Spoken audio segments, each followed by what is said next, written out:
What's up vegan adventurers, welcome to the last hike in Tenerife to Barranco del Infierno, which is a waterfall at the end of an epic canyon. I hope you're gonna enjoy this vlog. Let's get started.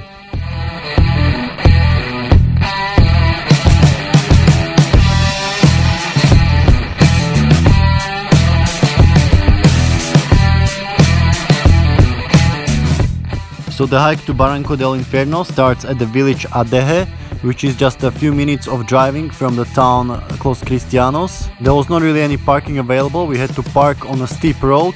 Plus you have to pay expensive entrance ticket of 8.5 euros per person, which is just insane. It felt like we were back in South America. Hey, when you have to pay so much money just to see the nature.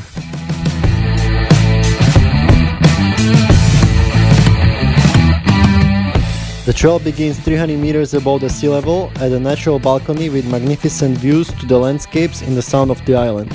This hiking trip will take approximately 3.5 hours and the whole tour will be approximately 6.5 kilometers. Okay, so after we paid for the ticket, we got the helmets and quick introduction. So for 8.5 euros you would expect to get a guide, but it's a self-guided tour. So let's get started. We welcome you to the Barranco del Infierno Special Nature Reserve, one of the most important protected natural areas of the island due to its great scientific, landscape and natural value. This place is home to a great biodiversity and a wide variety of ecosystems. We invite you to enjoy this environment calmly and responsibly, sharpen your senses and feel the privilege of being able to advance through bowels of the earth as you observe how the landscape is changing throughout the entire journey. The viewpoint of Adeje. You are in the viewpoint of Adeje, native name that in the language of the Guanches means place to drink or mountain's place. At the foot of this viewpoint you will see old hives of bees and water pipes that anticipate the main advantage obtained from this ravine. If you look up, you may be observed by one of the most representative raptors in the archipelago, the common kestrel, a small hawk that prowls this ravine, capable of sifting through the air to observe its prey before hunting.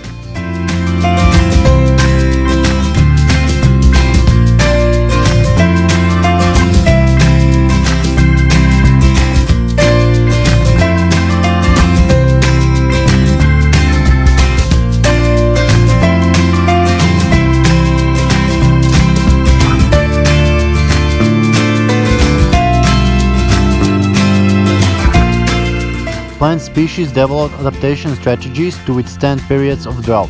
The spurge and Verode plant species adapted by loss of leaves in the summer. The Canary Island spurge developed thorns to avoid evapotranspiration. Other species have fruits or succulent stems for storing more water.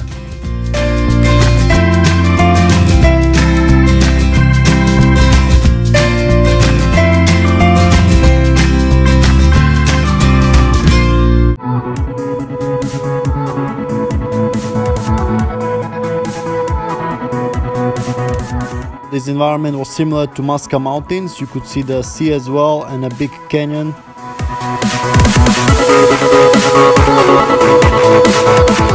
So here you can see the first incredible lava formations, similar to what we saw at the Masca Mountains.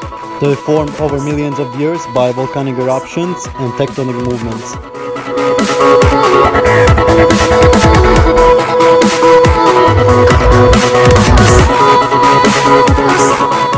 So the path was made on the left side of the canyon where it's not so steep, and then it gradually descended down towards the bottom of the canyon.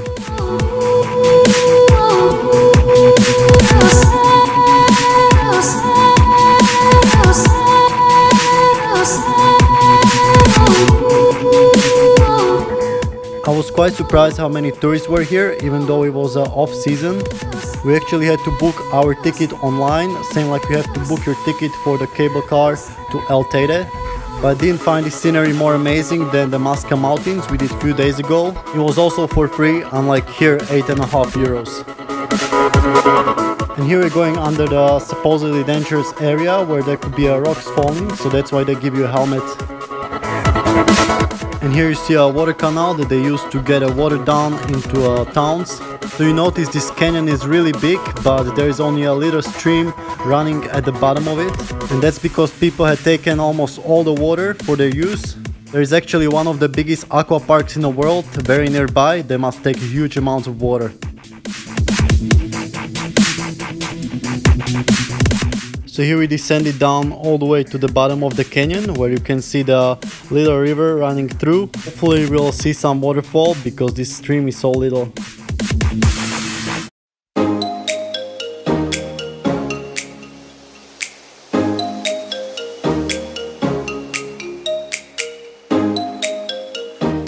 You are inside the riverbed. The ground that you step on is formed by the oldest rocks of the ravine that the water has not been able to pierce. The typical vegetation of ravine bottoms and the thermophile forest are more and more present and are gradually dominating the landscape. The shrub, juniper, the colorful shrub, the canary tree mallow, the canary small tree, the mastic tree and a long etc. give life to this refugee with a great and fragile biodiversity.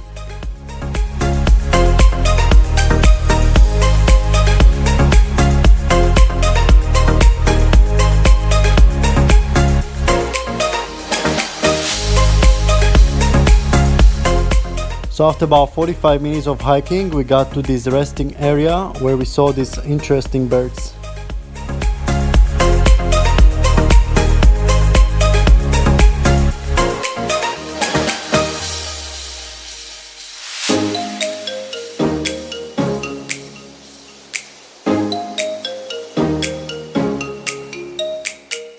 So you see this environment has a little microclimate because there is not much sunshine here in this deep canyon. There's also more water. More water means more plants mean more animals.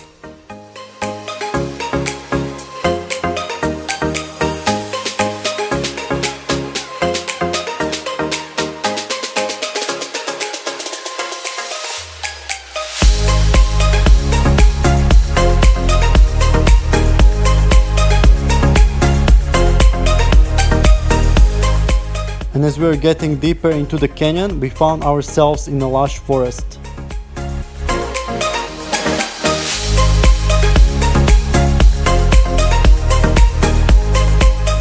And here we are crossing this little stream, which used to be a big river back in days before human intervention, but the water from it is probably still drinkable.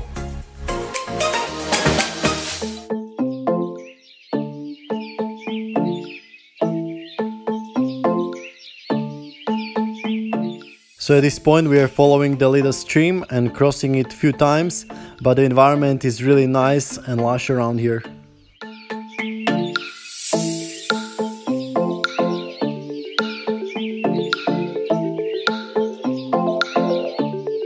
And we're also surrounded by these high cliffs on both sides. It provides lots of shade on hot summer days and keep these plants alive.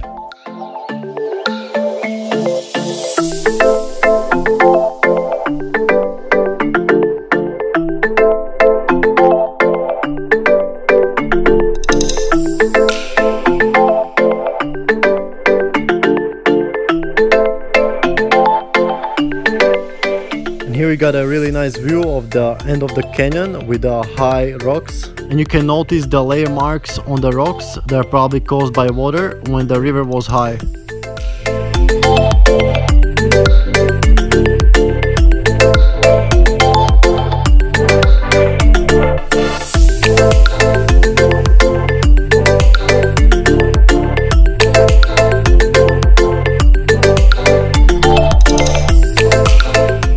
Some of the walls look like perfect for climbing, but I think the material is too loose and could be dangerous to climb it.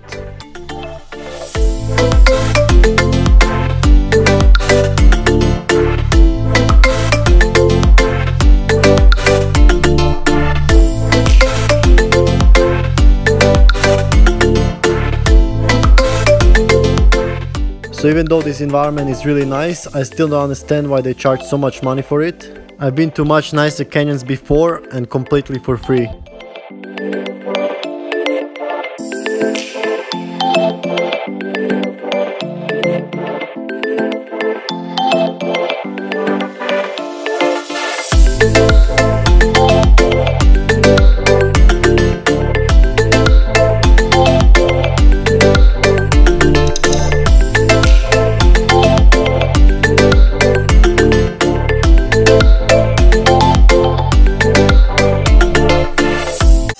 looks like we're getting really close to the waterfall. The stream is now making its way through these rocks here, and it looks really clean. Here we finally got to see the waterfall Barranco del Infierno.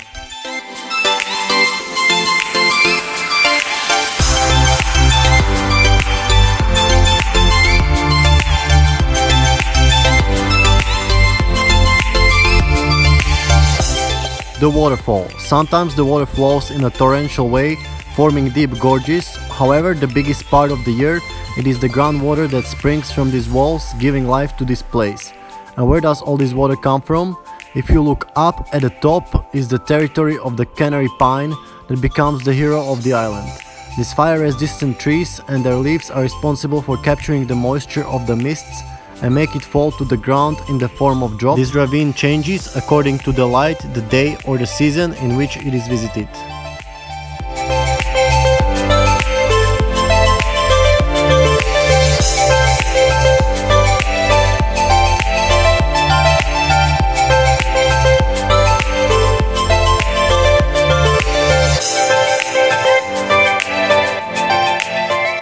Barranco del Infierno is the highest waterfall in Tenerife with over 200 meters.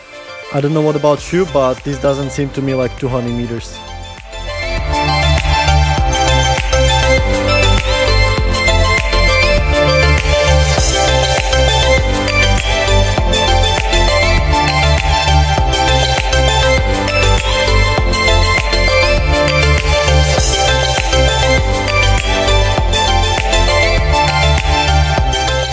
And you can see how many people are still here, and this is off season and also close to the closing time because they were supposed to do some maintenance work.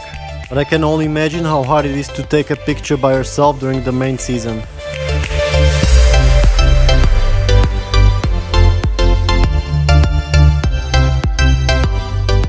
So you see the size of the waterfall is nothing impressive, so that's why I don't understand why they're charging so much money for it. But I guess for the local environment this is something special. But I would recommend to hike Masca Mountains much more than this because it's for free and you have no tourists there.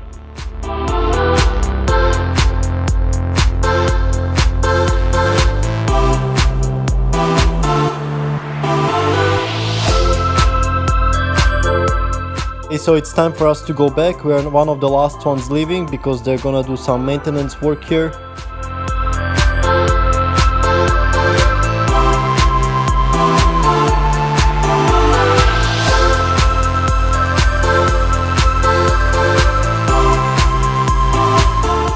So as we're walking back and taking pictures, we noticed there was a ranger behind us. And we kind of felt like we had to walk faster to get out quicker because he wanted to go home. So this was not the first time we experienced that in Spain, and we kind of felt like back in South America where they make a business out of nature. And you know my stand, I think that nature should be for free. It's especially wrong when it's so overpriced and all they provide is a helmet and few information tables. I would definitely not go here again and pay 8.5 euros for this. The chestnut tree. And what are these chestnuts doing here? The black mulberry, the chestnut and the fig tree were very important resources for the fruits and the obtaining of wood for the families of people who came to the ravine in search of resources. If you look at the ground, you will discover a new world, an aquatic world made up of frogs, larvae, cobblers, water beetles, lichens, culatrilos. If you look up, you will see the lord of the thermophilic forest, the canary dragon tree, a plant that is a symbol of the island of Tenerife. In these walls you will find a centenarian dragon trees forming one of the best dragon tree forests of the Canary Islands. The sap of the dragon tree, which in contact with air turns red, was highly appreciated by the Guanches and ancient civilizations that came to the island in search of its medicinal properties.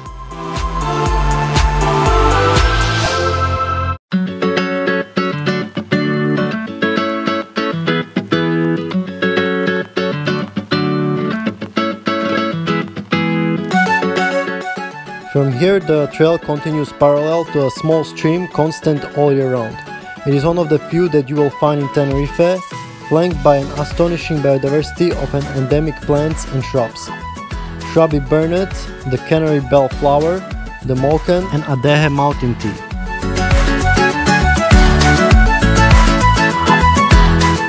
Alright, it's around 2 o'clock and we just sat down at this resting area to have lunch. So as always, we're having some whole food vegan recipe that we cook at our Airbnb apartment. This time we're having bulgur, vegetable and some gazpacho sauce. And Jericho and my mom have no problem eating vegan for these 10 days that we're here. They're just too lazy to cook their own vegan food when they're at home.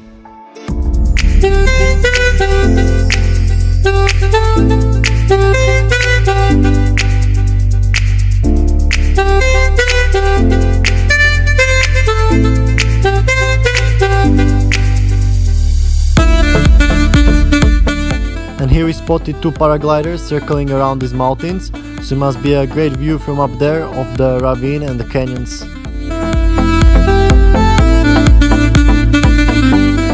Flora. In the lower parts you will see formations of cardons and tabaibal, while in the middle part there will be remains of the thermophils forest, where we can see thorn bushes, mastic trees, dragon trees, wild jasmine and also some palm trees.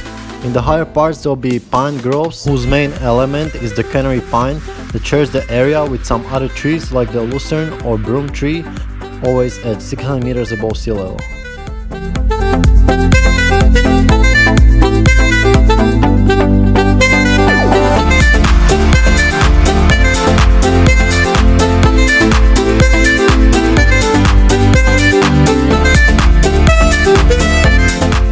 The trail was closed for security reasons after a deadly accident in 2009 until 2015. After that, more additional safety measures were implemented. So that's why we had to wear the helmets.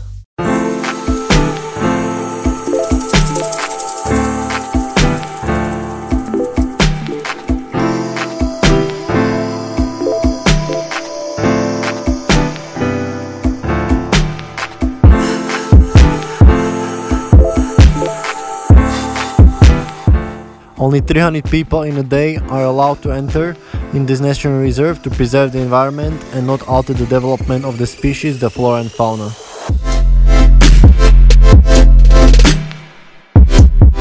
The fauna of the Canary Islands is usually made up of invertebrates, as it's usually too dry for larger vertebrates like mammals, and the only native animals are canary lizards and some bird species. Wild goats that we saw at Masca Mountains were brought by humans.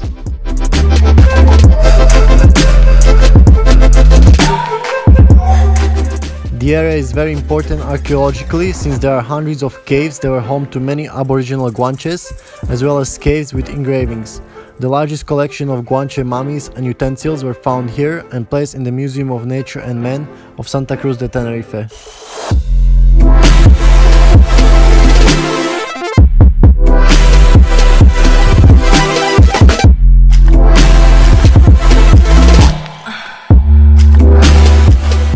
The halap or iton, the plant that is undoubtedly a true explorer of water, with its robust and deep roots, it is able to penetrate the rock until reaching the precious liquid that allows it to remain green and with fruits even in periods of drought, providing benefits for the fauna.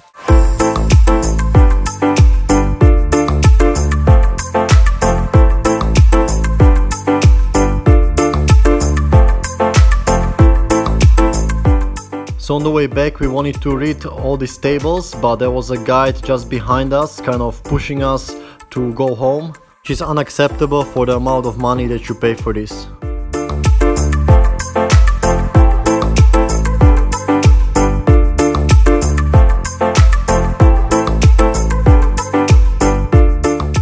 Alright, so we're almost at the end of the trail, so what are my thoughts and conclusions of this trip? I think the price of 8.5 euros is totally overpriced for what you get. There is no guide, no toilet on the way, only one place for sitting, and the waterfall is just a little stream. The views of the rocks around is amazing, but you can get the same at the Masca Mountains completely for free.